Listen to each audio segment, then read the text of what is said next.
আলাইকুম রহমতুল্লাহ।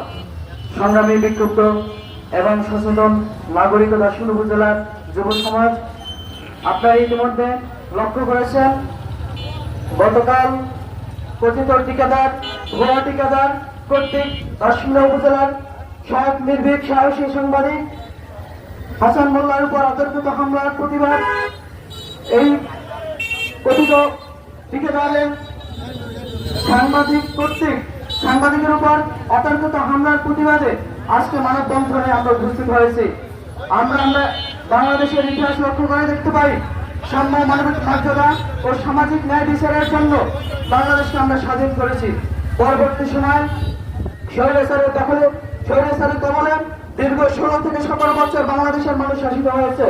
সেখানে সাংবাদিকদের তার নিজেদের মত প্রকাশ করতে তারা বাধা এবং লজ্জিত ছিল।